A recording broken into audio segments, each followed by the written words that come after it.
Aspirants welcome to our YouTube channel knowledge hub में आपका एक बार फिर से स्वागत है। कि इस क्लास में हम 150 तक क्वेश्चन कर चुके हैं। आज क्वेश्चन नंबर 151 से हम शुरू करेंगे। ये सारे क्वेश्चन जो हम कर रहे हैं ये PYQ हैं जो HSSC ने आज तक हमसे पूछे हैं। इसके अंदर सारे क्वेश्चन मिक्स दिए गए हैं, ठीक है।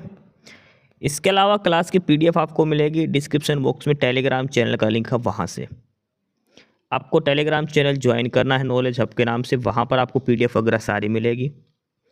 और जो स्टूडेंट पहली बार हमारी क्लास देखने लग रहे हैं वो यूट्यूब पर भी नॉलेज हब को सब्सक्राइब जरूर कर लें, ठीक है। साथ के साथ अपने फ्रेंड को शेयर करें, उनको रेफ़र करें और नॉलेज हब को मैक्सिमम से मैक्सिमम सब्सक्राइब जरूर करें। तो चलिए हरियाणा जीके की जो क्लासेस हम करने लग रहे हैं कंटिन्यू, इसमें आज क्वेश्चन नंबर 151 से हम स्टार्ट करने वाले हैं। ध्यान रखना ये सारे क्वेश्चन वो ही है जो HSSC पहले पूछ चुकी है। PYQ इम्पोर्टेंट सारे क्वेश्चन हैं, ठीक है। तो चलिए क्लास स्टार्ट करते हैं क्वेश्चन नंबर 151 से।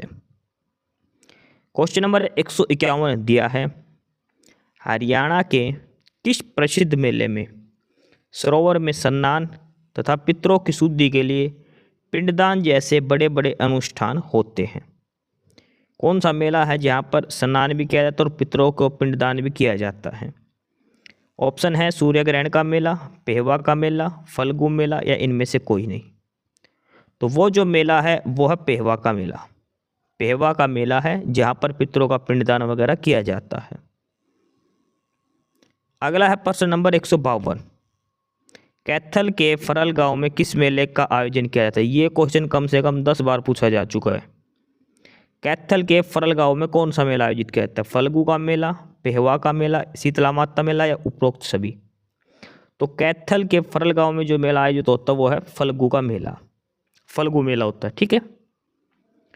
अगला है प्रश्न नंबर 153, नारनौल में स्थित चामुंडा देवी के मंदिर का निर्माण और जीर्णोद्धार किसने करवाया था? नारनौल जो महेंद्रगढ़ डिस्ट्रिक्ट में है वहाँ पर चामुंडा देवी का मंदिर है, तो उस मंदिर का निर्माण और जीर्णोद्धार किसने करवाया था? ऑप्शन है सरदार मंगल रघुनाथ जी, हर्षवर्धन, राजा नूरकर्ण या फिर शंकराचार्य ने। तो नारनौल के चामुंडा देवी मंदिर है, इसका जीर्णोद्धार निर्माण ये करवाया था राजा नूरकर्ण ने।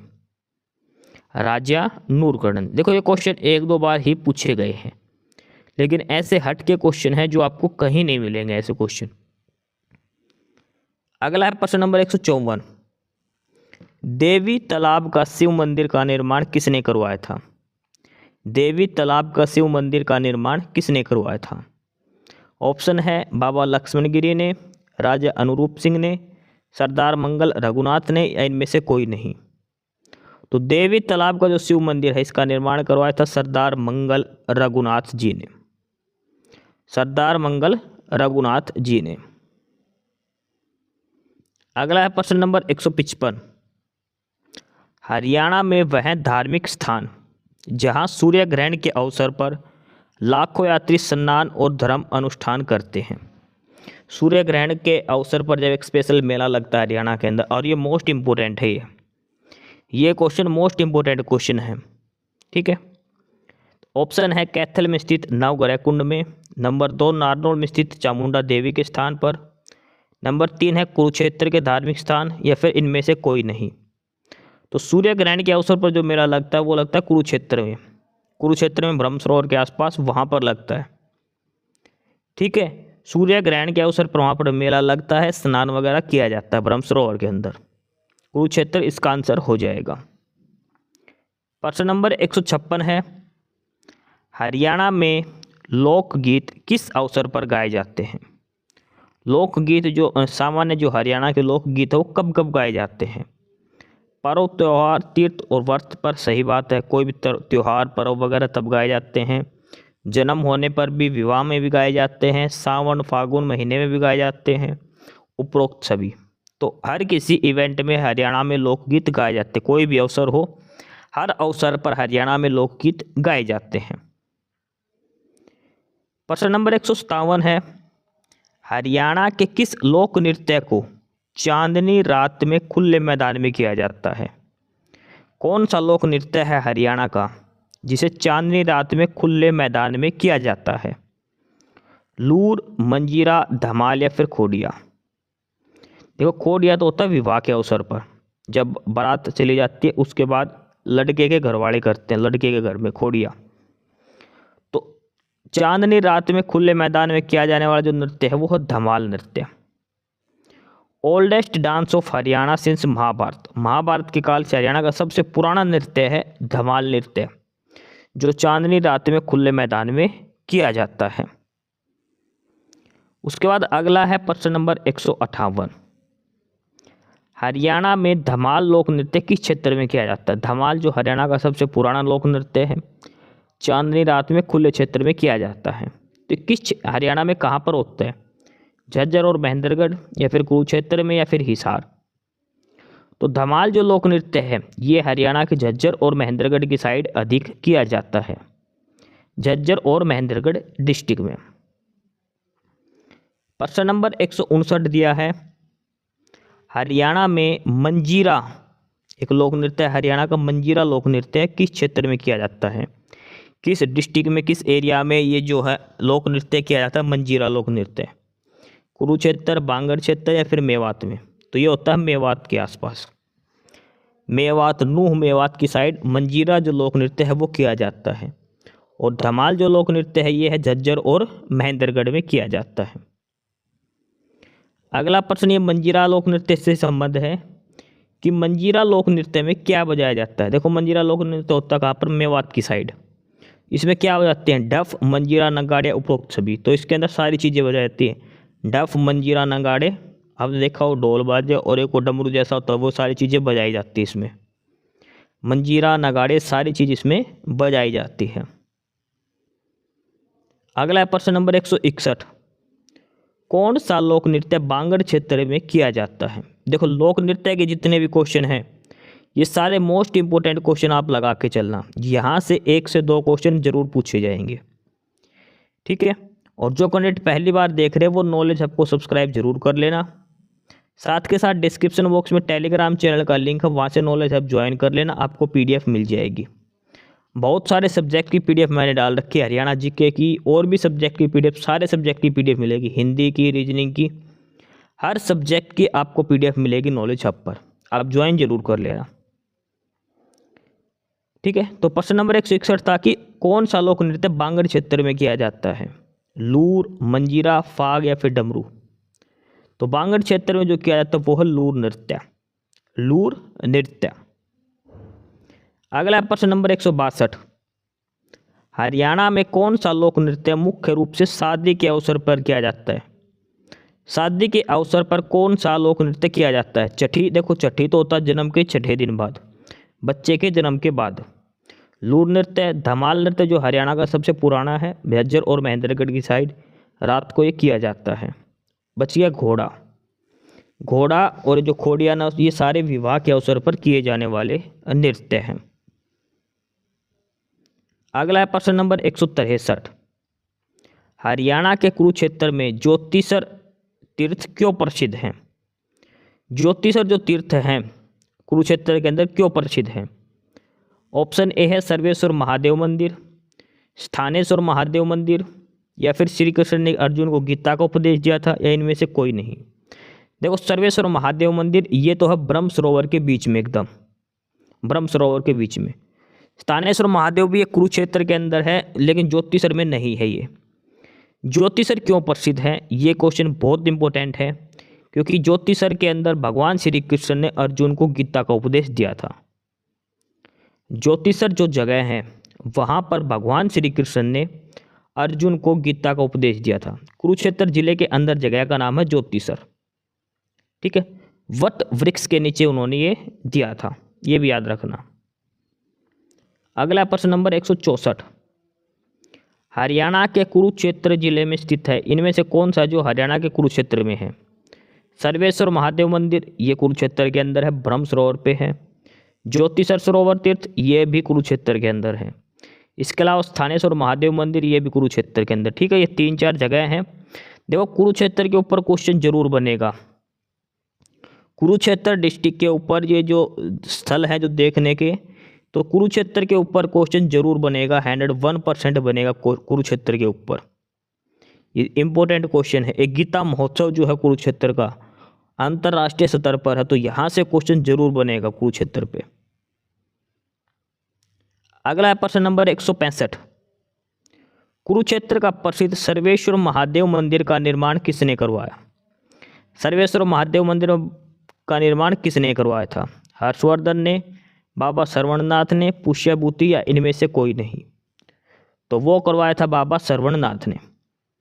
अच्छा, एक चीज़ और देख लो आपने, ऑप्शन डी जो है हर क्वेश्चन में वो दिया है इनमें से कोई नहीं। इसका मतलब क्या है कि स्टूडेंट को कंफ्यूज करने के लिए पहले ये तक 4 ऑप्शन में से कोई एक ऑप्शन हो सकता है, आप तुक्का लगा सकते हो। लेकिन अगर ऑप्शन डी ये दे दिया इसमें से कोई नहीं, तो इसका मतलब है कि ऑप्शन दूसरा भी हो सकता है। ठीक है, तो ये काफ़ी मज़ेदार ऑप्शंस दिए गए इसमें से, ऑप्शन डी वाला जो इनमें से कोई नहीं करके। ठीक है, तो सर्वेश्वर महादेव मंदिर बाबा श्रवणनाथ ने, और ये कहाँ पर है? कुरुक्षेत्र के अंदर, ये ध्यान रखना। स्थानेश्वर महादेव मंदिर ये भी कुरुक्षेत्र के अंदर है, और इसका भी निर्माण किसने करवाया था? तो स्थानेश्वर महादेव मंदिर का निर्माण करवाया था पुष्यभूति राजा द्वारा। पुष्यभूति राजा ने करवाया था स्थानेश्वर महादेव। और सर्वेश्वर महादेव की बात करें तो ये करवाया था बाबा श्रवणनाथ ने। ठीक है, सर्वेश्वर महादेव मंदिर बाबा श्रवणनाथ, स्थानेश्वर महादेव मंदिर पुष्यभूति राजा के द्वारा। दोनों ही पर्सन इंपॉर्टेंट है, कुरुक्षेत्र के अंदर है दोनों ही जगह। ठीक है, क्वेश्चन नंबर 166। इसके बाद आगे क्वेश्चन नंबर 167। प्रश्न नंबर 167 में दिया है, गुड़गांव में माता शीतला देवी मंदिर का निर्माण कब हुआ? देखो, सबसे पहले तो आपको ये याद रखना, जो माता शीतला देवी मंदिर है ये कहाँ पर है? गुरुग्राम के अंदर है। अब क्वेश्चन अगला है कि ये निर्माण कब हुआ था? 1650, 1654, 1652, 1656। तो ये हुआ था 1650 में। गुड़गांव के अंदर जो शीतला माता का मंदिर है उसका निर्माण हुआ था 1650 ईस्वी के अंदर। शीतला माता मंदिर गुड़गांव।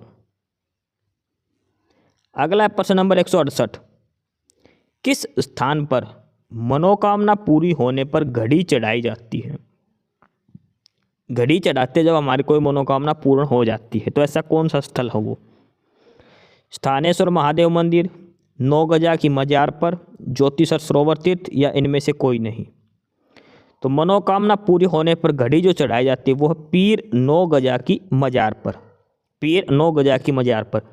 अब आपको ये बताना है, जो 9 गजा की मजार जो है, पीर 9 गजा की मजार, ये कहाँ पर है, किस डिस्ट्रिक्ट के अंदर है?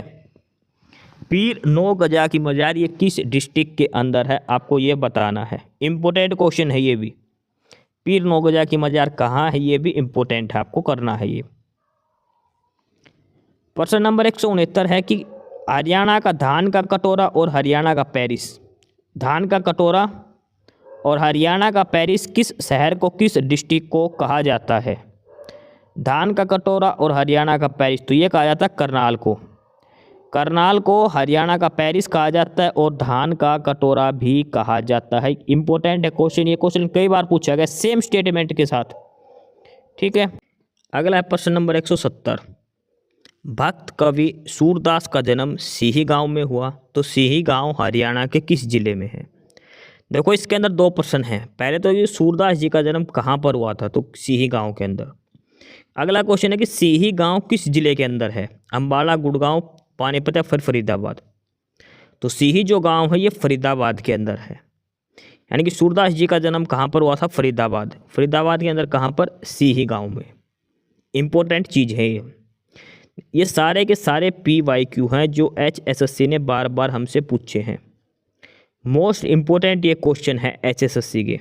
ठीक है, क्लास की PDF चाहिए, डिस्क्रिप्शन बॉक्स में टेलीग्राम चैनल का लिंक है, नॉलेज हब के नाम से आपको नॉलेज हब ज्वाइन करना है। जो कैंडिडेट पहली बार देख रहे हैं वो यूट्यूब पर नॉलेज हब को सब्सक्राइब जरूर कर ले, अपने फ्रेंड वगैरह के साथ शेयर जरूर कर ले। ठीक है, अगला प्रश्न नंबर 171।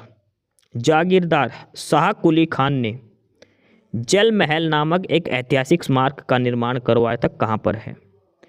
इसमें 2 प्रश्न हैं। पहला तो है कि जल महल कहाँ पर है, दूसरा इसका जल महल का निर्माण किसने करवाया?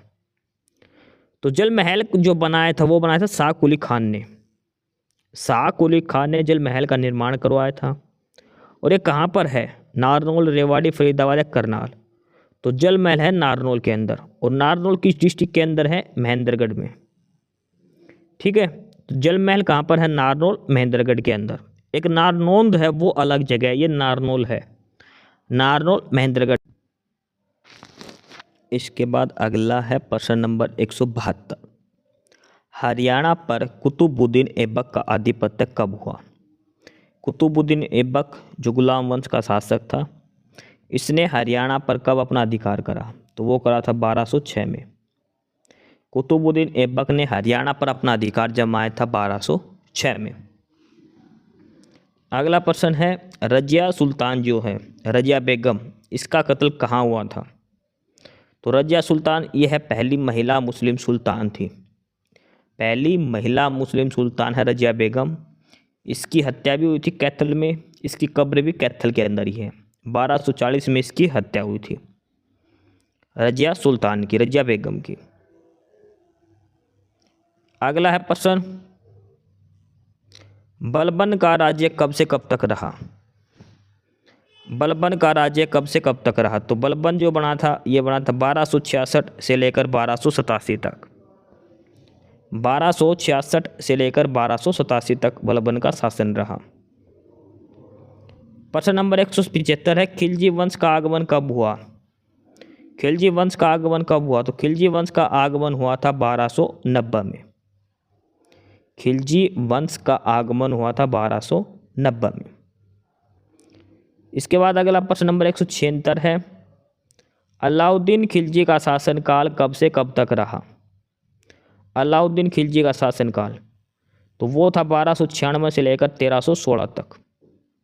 1296 से लेकर 1316 तक अलाउद्दीन खिलजी का शासनकाल रहा था।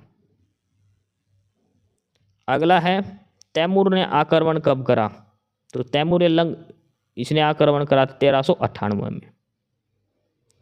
अगला प्रश्न है, पानीपत की लड़ाई से संबंधित, ये इंपॉर्टेंट है। पानीपत का पहला और दूसरा और तीसरा युद्ध, तीनों में से कोई भी युद्ध से संबंधित कोई भी एक क्वेश्चन आ सकता है। पानीपत की पहली लड़ाई कब हुई थी? 1526 में। पहली लड़ाई कब हुई थी? 1526 में। किसके बीच में हुई थी? इब्राहिम लोदी और बाबर के बीच में हुई थी। इसमें बाबर विजयी हुआ था।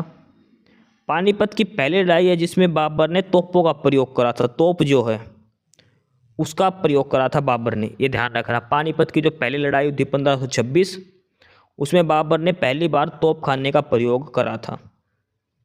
ये इंपॉर्टेंट चीज़ है इसकी। इब्राहिम लोदी और बाबर के बीच में युद्ध हुआ था और इसमें विजयी कौन हुआ था? बाबर इसमें विजयी हुआ था। ठीक है, दूसरी लड़ाई कब हुई थी? 1556 में। 1556 में हेमू और अकबर के बीच में।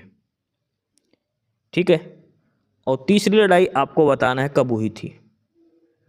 पहले 1526 में, दूसरी 1556 में, तीसरी आपको बताना है। मराठा और अहमद शाह अब्दाली के बीच में हुई थी पानीपत की तीसरी लड़ाई। तो ये आपको बताना है, आपको देखना कि कब हुई थी पानीपत की तीसरी लड़ाई। अगला प्रश्न है 181 नंबर, बाबर का शासनकाल कब से कब तक रहा? तो बाबर का जो शासनकाल था वो था 1526 से लेकर 1530 तक। 1526 से लेकर 1530 के बीच में बाबर ने 4 युद्ध लड़े थे। पानी पिया, खाना खाया, चल दिया, घर गया, मर गया। ये 4 लड़ाई थी बाबर की जो।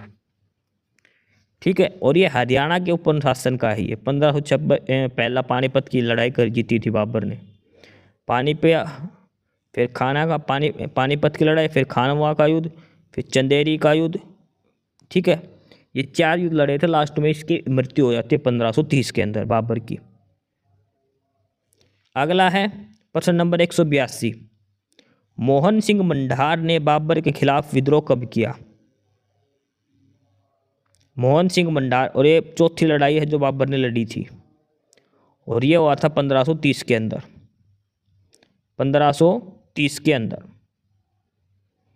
प्रश्न नंबर 183 है, शेर शाह सूरी ने हुमायूं से राज्य कब छीना? हुमायूं, बाबर के बाद शासन बना था हुमायूं, और हुमायूं को किसने हराया था? शेर शाह सूरी ने हराया था, और सूर वंश की स्थापना की गई थी। तो शेर शाह सूरी ने हुमायूं को कब हराया था? 1540 के अंदर, चौसा का जो युद्ध हुआ था उसमें। शेर शाह सूरी की मृत्यु कब हुई थी? 1545 में। शेर शाह सूरी की मृत्यु कब हुई? 1545 में। ये है important question. 185 number, Sher Shah के बचपन हरियाणा के किस जिले में बीतता? जो शेर शाह सूरी है उसका बचपन हरियाणा के किस जिले में बीतता था? तो वो बीता था महेंद्रगढ़ जिले के अंदर। शेर शाह सूरी का जो बचपन जो बीता था वो हरियाणा के महेंद्रगढ़ जिले में बीता था। ठीक है। प्रश्न नंबर 186, ये भी इम्पोर्टेंट है। शेर शाह सूरी के दादा जो इब्राहिम सूरी है उनका मकबरा कहाँ पर है? शेर शाह सूरी के दादा इब्राहिम सूर का मकबरा कहाँ पर है? तो ये है नारनौल के अंदर। देखो, शेर शाह सूर के दादा का मकबरा कहाँ, शेर शाह सूरी के दादा का मकबरा कहाँ पर? नारनौल के अंदर। शेर शाह सूरी का बचपन कहाँ बीता था? महेंद्रगढ़ के अंदर। ठीक है, नारनौल भी महेंद्रगढ़ डिस्ट्रिक्ट में ही है। ये आ गया पानीपत का दूसरा युद्ध। कब हुआ था? 1556 में। किस किस के बीच में? अकबर और हेमू के बीच में। अकबर और हेमू के बीच में। अकबर इसमें विजयी हुआ था 1556 में। और इसकी मृत्यु कब हुई थी? अकबर की 1605 के अंदर। 1556 में पानीपत का दूसरा युद्ध हुआ था अकबर और हेमू के बीच में। अकबर इसमें विजयी हुआ था। आपको यह बताना अकबर की तरफ से किसने युद्ध लड़ा था? अकबर ने युद्ध नहीं लड़ा था। आपको यह बताना कि पानीपत की दूसरी लड़ाई में अकबर के स्थान पर किसने युद्ध लड़ा था? अकबर का एक सेनापति था जिसने युद्ध लड़ा था, किसने लड़ा था वो आपको बताना है। अकबर की मृत्यु हुई थी 1605 में। अगला प्रश्न है 191 नंबर, हिसार में कांग्रेस की शाखा कब शुरू हुई? जो इंडियन नेशनल कांग्रेस थी इसकी हिसार में शाखा कब शुरू हुई थी? वो हुई थी 1887 में। हरियाणा में सबसे पहले हिसार में शाखा लगी थी, कांग्रेस की शाखा बनी थी 1887 में। रोहतक में कांग्रेस की शाखा कब शुरू हुई? वो हुई थी 1888 में। जो कांग्रेस थी उस समय जो गठन हुआ था उसका, तो हिसार के अंदर 1887 में और रोहतक के अंदर 1888 में। प्रश्न नंबर 193 है, लाला लाजपत राय हिसार से लाहौर कब गए? हिसार से लाहौर कब गए लाला लाजपत राय? तो वो गए थे 1892 में। 1892 में। अगला प्रश्न नंबर 194, पंजाब विधानसभा के चुनाव कब हुए? पंजाब विधानसभा के चुनाव 1937 में, आज़ादी से पहले, जब हरियाणा और हरियाणा, इंडिया और पाकिस्तान एक ही था। और 195 नंबर की हरियाणा पूर्वी पंजाब का हिस्सा कब बना? ये है क्वेश्चन। देखो ये पूरा मान के चलिए पूरा पंजाब था ये। तो जैसे ही हरियाणा भारत का विभाजन हुआ तो पंजाब के भी दो हिस्से हो चुके थे। जो इस लेफ्ट साइड में था वो पश्चिमी पंजाब था जो पाकिस्तान के अंदर का है। ये इधर वाला पूर्वी पंजाब था जो इंडिया के पास है। ठीक है, हरियाणा किसका हिस्सा था? पूर्वी पंजाब का हिस्सा था, पूर्वी पंजाब का। कब बना था? 1947 में। जैसे जिस दिन भारत आज़ाद हुआ उस दिन ये पूर्वी पंजाब था, इसी के अंदर ही हरियाणा था। पश्चिमी जो पंजाब का हिस्सा सारा वो पाकिस्तान के पास चला गया था। प्रश्न नंबर 196 है, पंजाबी सूबे की मांग की प्रतिक्रिया में अलग हरियाणा की मांग कब हुई? 1947 में हरियाणा पंजाब में था, आज़ाद हुआ तब, लेकिन उसके बाद ये कहने लगे पंजाबी को अलग करो, पंजाबियों को। ये मांग शुरू हुई थी 1948 में। सच्चर फार्मूला लागू हुआ था 1949 में। क्षेत्रीय फार्मूला लागू हुआ था 1956 में। क्षेत्रीय फार्मूला, भाषाई आधार पर पहला स्टेट बना था आंध्र प्रदेश। 1956 में आंध्र प्रदेश पहला ऐसा राज्य था जो भाषा के आधार पर बनाया गया था। सच्चर फार्मूला इसलिए लगाया गया था ये अलग अलग राज्यों को विभाजित करने के लिए। प्रश्न नंबर 199, हरियाणा कब अलग हुआ? तो हरियाणा हुआ था 1 नवंबर 1966 को। 1 नवंबर 1966 को हरियाणा अलग हुआ था और 1967 में यह हरियाणा में पहली बार में ही राष्ट्रपति शासन लग गया था। ठीक है, 1 नवंबर 1966 को हरियाणा बना। हरियाणा के पहले मुख्यमंत्री कौन थे? तो वो थे पंडित भगवत दयाल शर्मा। पंडित भगवत दयाल शर्मा हरियाणा के पहले मुख्यमंत्री थे। क्लास की पीडीएफ के लिए आपको डिस्क्रिप्शन बॉक्स में टेलीग्राम चैनल का लिंक दिया है नॉलेज हब के नाम से। आपको ज्वाइन करना है। जो कैंडिडेट पहली बार क्लास देख रहे हैं वो नॉलेज हब को सब्सक्राइब जरूर कर लें। ठीक है, नॉलेज हब को आपको सब्सक्राइब करना है, अपने फ्रेंड वगैरह के साथ इसको शेयर करना है, अधिक से अधिक बच्चों तक ये पहुंचाए। ऐसा कंटेंट आपको कहीं भी नहीं मिलेगा एक साथ। ठीक है, तो ये सारे इंपॉर्टेंट PYQ है जो बार बार HSSC ने हमसे पूछे हैं। तो ये एक टॉपिक जो एक चैप्टर था वो ख़त्म होता है 150 से लेकर 200 तक। कल हम क्वेश्चन करेंगे 201 नंबर से। क्वेश्चन नंबर 201 से कल हम ये क्लास अपनी स्टार्ट करेंगे। ये सारे के सारे ये मोस्ट इम्पोर्टेंट हरियाणा जी के क्वेश्चंस हैं जो हम करने लग रहे हैं HSSC के द्वारा, जो बार बार पूछे जाते हैं। एस्पिरेंट्स, यही था आज की इस वीडियो में आपके लिए। ठीक है, और बाकी अगर कुछ नहीं समझ में आया या कुछ पूछना हो या फिर किसी स्पेसिफिक टॉपिक पे पूछना हो, वीडियो बनवानी हो, तो आप कमेंट बॉक्स में कमेंट कर सकते हैं। ठीक है, बाकी आप हमारा चैनल नॉलेज हब को सब्सक्राइब ज़रूर करें, अपने फ्रेंड्स को रिकमेंड करें और वीडियो को लाइक करें, शेयर करिए, जुड़े रहिए हमारे साथ। मिलते रहेंगे आपके साथ रोज़ रोज़ नए कंटेंट के साथ, नई अपडेट्स के साथ। ठीक है, और चैनल को शेयर ज़रूर करें अपने फ्रेंड्स के साथ। एक बार फिर से जो एस्पिरेंट्स, जो कैंडिडेट्स नए हैं, वो चैनल को सब्सक्राइब ज़रूर करें, अपने चैनल नॉलेज हब। ठीक है, मिलते हैं नए अपडेट्स के साथ, तब तक के लिए बाय।